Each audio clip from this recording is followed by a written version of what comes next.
Bismillahirrahmanirrahim. Assalamualaikum warahmatullahi wabarakatuh. Innal hamdalillah nahmaduhu wa nasta'inuhu wa nastaghfiruh wa na'udzu billahi min shururi anfusina wa min sayyiati a'malina. Man yahdihillahu fala mudhillalah wa man yudlil fala hadiyalah. Asyhadu an la ilaha illallah wahdahu la syarikalah wa asyhadu anna Muhammadan 'abduhu wa rasuluh. Sallallahu alaihi wa ala alihi wa ashabihi wa man tabi'ahum bi ihsanin ila yaumiddin. Amma ba'd. Anak-anak, murid-murid SD Islam Cahaya Ilmu yang dirahmati Allah Subhanahu wa taala. Alhamdulillah, pada kesempatan kali ini kita berjumpa kembali masih dalam media online. Kali ini kita akan melanjutkan pelajaran fikih kita yang pada pekan lalu kita berbicara tentang masalah wudhu, dan pekan ini kita akan melanjutkan di pelajaran kedua. Kalian bisa buka buku kalian di halaman 17, yaitu tentang syarat-syarat wudhu. Baik, ini Ustadz sertakan juga slide yang akan membantu kita belajar pada kesempatan kali ini. Baik, yang akan kita pelajari adalah syarat-syarat wudhu. Itu di situ ada, di buku kalian itu ada 3. Yang pertama niat, yang kedua menggunakan air yang suci, dan yang ketiga adalah menghilangkan sesuatu atau segala sesuatu yang akan menghalangi masuknya air ke anggota wudhu. Baik, kita akan bahas satu persatu. Dimulai dari yang pertama, yaitu masalah niat. Baik, sebagaimana yang kita ketahui atau sebagaimana yang sudah kalian pernah pelajari, bahwa dalam perkara ibadah atau dalam perkara apapun, pekerjaan apapun, apa yang akan kita lakukan adalah tergantung dari niatnya. Sebagaimana di dalam hadis Arba'in An-Nawawiyah, yaitu di hadis yang pertama, Rasulullah SAW bersabda, innamal a'malu bin niat wa innamal likulli imri'in ma nawa. Faman kanat hijratuhu ila Allahi wa rasulih wa hijratuhu ila Allahi wa rasulih. Faman kanat hijratuhu ila ma dunya yusibuha aw imra'atin yankihuha wa hijratuhu ala ma hajara ilaih. Atau kama qala Rasulullah SAW. Jadi termasuk di dalam perkara wudu juga sama, yaitu adalah kita berniat. Nah, di dalam buku kalian yang bisa kalian lihat di buku sini, di sini dalam buku kalian itu tertulis makna dari niat adalah bermaksud melakukan toharoh, dan tempat niat adalah di dalam hati. Sebagaimana yang kita ketahui bersama bahwa ketika kita berniat dalam hal ibadah terutama, itu tidak perlu dilafalkan, cukup di dalam hati saja. Ketika kita ingin sholat, kita cukup, oh sudah adzan, sekarang waktunya untuk sholat, saya ingin sholat, cukup. Tidak perlu sampai yang dilafalkan dengan lafaz yang ditentukan, tidak diperlukan seperti itu. Baik, di sini ada di buku kalian itu ada juga contoh yang membedakan antara makna niat. Ya, kita lihat di situ. Contoh yang pertama adalah ada orang yang berwudu karena ingin sholat atau membaca Al-Quranul Karim, maka dia telah melakukan niat berwudu. Karena niatnya apa? Saya ingin sholat. Ketika sudah adzan, mendengar suara adzan, lalu dalam hatinya saya ingin sholat, maka itu cukup. Tidak perlu sampai, serius sudah sampaikan, tidak perlu sampai melafadzkan niat atau sampai mengucapkan kata-kata tertentu yang ditentukan itu kata-katanya. Misalkan saya pengen wudu bla bla bla bla bla bla bla gitu. Terakhirnya karena Allah. Tidak perlu seperti itu. Oke. Kemudian contoh yang kedua adalah di situ ada orang membasuh kedua tangannya untuk membersihkannya karena selesai bermain.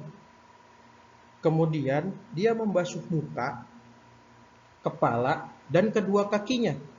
Dia tidak menginginkan kecuali hanya sekadar atau hanya ingin membersihkan badan. Nih, Kemudian maka perbuatannya ini tidak sah untuk dikatakan sebagai wudu karena ia tidak meniatkannya. Jadi ada dua contoh. Tadi yang pertama ada orang yang sengaja melakukan gerakan-gerakan wudu karena ingin sholat atau membaca Al-Quran, atau yang ketiga ketika haji, ingin tawaf, maka itu terhitung sebagai niatnya adalah niat berwudu. Sedangkan yang kedua, ada seseorang yang dia dari luar, sehabis beraktivitas dari luar, kemudian dan yang membuat badannya itu kotor, kemudian dia masuk ke rumah, lalu dia membasuh kedua tangannya, mencuci kedua tangannya, kemudian membasuh wajah, kepala, dan kaki. Karena apa? Karena capek. Bisa jadi. Kalau di sini apa? Karena selesai bermain. Maka tidak terhitung niatnya sebagai wudu. Karena apa? Niatnya dia bukan berwudu, tapi hanya ingin membersihkan badan karena habis bermain. Jadi bisa diperhatikan ya, bisa dipahami bahwa perkara niat ini penting. Anak-anak soleh dan juga anak-anak soleha. Kenapa Ustaz sebut anak soleha? Karena video ini akan Ustaz bagikan ke dua kelas, yaitu kelas 4 banin dan juga kelas 4 banat. Baik. Jadi sudah bisa dipahami ya sampai sini tentang perkara niat. Di sini tulisannya ada juga nih. Ustaz sudah tuliskan juga. Kemudian yang kedua adalah menggunakan air yang suci. Nah, wudu ini juga harus menggunakan air yang suci plus menyucikan. Tapi Ustaz tulis itu hanya air yang suci. Ustaz tambahkan air yang suci dan juga menyucikan. Kenapa? Karena kita akan melakukan perkara yang mendatangkan pahala, yaitu berwudu. Karena bagian dari toharoh bersuci. Berasal dari kata suci. Nah, suci berarti apa? Tidak boleh ada satu zat pun atau yang bisa merubah itu. Dan juga menyucikan. Kenapa menyucikan? Karena biar apa? Biar badan kita membersihkan badan kita. Dan juga zat dari air itu adalah harus suci. Seperti itu. Baik. Kemudian apa di sini? Tertulis wudu tidak sah kecuali dengan air yang suci dan mencucikan. Kita ambil contoh. Misalkan ketika di rumah kita qadarullah wa masyafa'al air di rumah tidak mengalir. Misalkan air PDAM-nya tidak mengalir pada hari itu. Kemudian pas waktu sholat zuhur kita ingin berwudu tapi tidak ada air. Kita sudah mencari tidak ada, kemudian turunlah hujan. Apa yang kita lakukan? Apakah tetap berwudu dengan air hujan atau kita tayamum? Maka yang benar adalah kita tetap berwudu karena air hujan adalah air yang suci dan juga menyucikan, dan itu bisa dipakai untuk berwudu. Seperti itu. Jadi perlu diingat ya, ada beberapa hal dalam hal air suci. Mungkin Ustaz bisa berikan sedikit tentang masalah ini adalah segala air. Nah, di sini contohnya ada di sini. Nanti bisa kalian kerjakan juga di buku ini di halaman 18 nih. Manakah air yang suci? Di situ ada beberapa pilihan. Ada air comberan, air sumur, air sungai, air bendungan, air panas, air danau, air es, atau malah esnya sekalian, air teh, nah, air tinta dan juga air laut. Mana yang bisa dikatakan sebagai air yang suci dan juga menyucikan? Tadi Ustaz sebutkan bahwa air yang suci adalah mensucikan adalah suci dari zatnya, yaitu bersih yang bisa buat dipakai, tidak kotor. Kemudian dapat membersihkan, dapat menyucikan, suci dan menyucikan. Karena air yang suci belum tentu bisa menyucikan. Contohnya air kopi. Air kopi atau minuman kopi itu dia airnya suci. Airnya suci. Tapi apakah bisa dipakai untuk berwudu? Jawabannya adalah tidak bisa. Karena apa? Tidak menyucikan. Seperti itu ya. Dan nanti bisa kalian kerjakan di halaman 18 ini. Nih, dilihat halaman 18. Ustaz kasih lihat ke kamera. Nih, halaman 18 bisa kalian kerjakan. Baik. Kemudian yang ketiga, syarat ketiga adalah menghilangkan segala sesuatu yang akan menghalangi masuknya air ke anggota-anggota wudu. Nah, ini dia. Ketika kita wudu, maka tidak boleh ada yang menghalangi. Misalkan kalian berwudu pakai nih jubah seperti yang Ustadz pakai sekarang, jubah yang kalian pakai sekarang, lengan panjang. Terus kalian pakai wudu. Sebaiknya makanya apa? Ketika berwudu maka diminta untuk menggulung seperti ini sampai hingga ke siku. Karena apa? Biar air itu bisa langsung menyentuh kulit kita, anggota yang bagian dari anggota-anggota wudu. Seperti itu. Juga misalkan kita pakai peci bagi banin, bagi laki-laki, maka sebaiknya dilepas terlebih dahulu, disimpan, kemudian berwudu. Misalnya membasuh kepala, maka membasuh kepalanya bisa menyapu atau membersihkan, membasuh seluruh bagian kepala yang merupakan anggota wudu, seperti itu.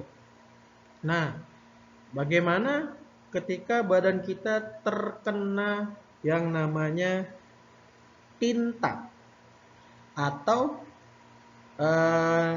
ada yang buat membersihkan tulisan yang bernama tip X, seperti itu.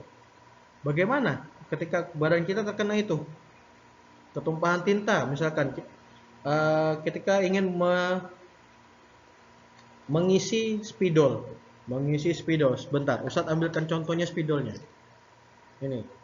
Misalkan ingin mengisi spidol seperti ini. Ini spidol yang seperti ini. Ketika ingin mengisi, kita buka bagian belakang. Bagian belakang ini kita buka. Kemudian ada tintanya.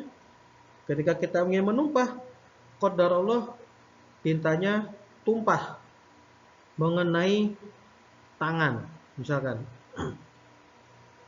jari-jari kita. Nah, sedangkan jari-jari kita adalah bagian dari anggota wudu. Apa yang kita lakukan ketika berwudu? Jawabannya adalah sebelum kita berwudu maka kita harus membersihkan semua anggota-anggota wudu yang terkena tinta. Dibasuh, dibersihkan pakai sabun. Kalau perlu mungkin kalau ada sabun cuci piring, pakai sabun cuci piring dulu. Sebersih-bersihnya. Kalau bisa betul-betul bersih sebelum kita berwudu. Karena sekali lagi tadi apa? Wudu adalah suatu hal yang suci. Karena apa? Toharoh. Toharoh artinya bersuci. Salah satunya adalah wudu. Makanya anggota badan kita harus bersih dulu dari segala hal yang menghalangi air untuk mengenai kulit kita. Termasuk kacamata, misalkan sama kayak Ustadz gini. Ketika berwudu, maka Ustadz harus melepas kacamatanya. Baru berwudu. Karena apa? Ketika Ustadz memakai kacamata, kemudian berwudu, maka sebagian anggota, sebagian wajah, bagian ini, bagian wajah, anggota dari wajah Ustadz tidak akan terkena. Karena apa? Terhalang oleh kacamata. Makanya harus dilepas atau tidak dipakai. Seperti itu. Bisa dipahami ya, bahwa materi kita pekan ini adalah membahas tentang syarat-syarat berwudu. Nah, kemudian nih di sini ada tugas-tugas yang harus kalian kerjakan pada pekan kali ini. Dimulai dari halaman 18 tadi yang Ustaz tunjukkan nih. Halaman 18 Ustaz tolong minta dikerjakan ya. Halaman 18 yang manakah air yang suci? Ya. Kemudian kalian di halaman 19 juga bisa kalian kerjakan yang di sini. Yaitu apa judulnya? Bermain dan belajar. Ustaz perbesar. Ustaz bisa perbesar ini. Bermain dan belajar. Di halaman 19. Sampai nih, sampai yang di bawah. Sampai yang di bawah nih. Ayo pikirkan. Juga tolong sekalian dikerjakan. Kemudian di halaman ke 20 dan 21. Ya, seperti itu. Jadi tugasnya adalah dari halaman 18 hingga halaman ke 21. Tab. Ustadz cukupkan penyampaian Ustadz pada pekan kali ini, materi pada pekan kali ini atau tentang syarat-syarat berwudu.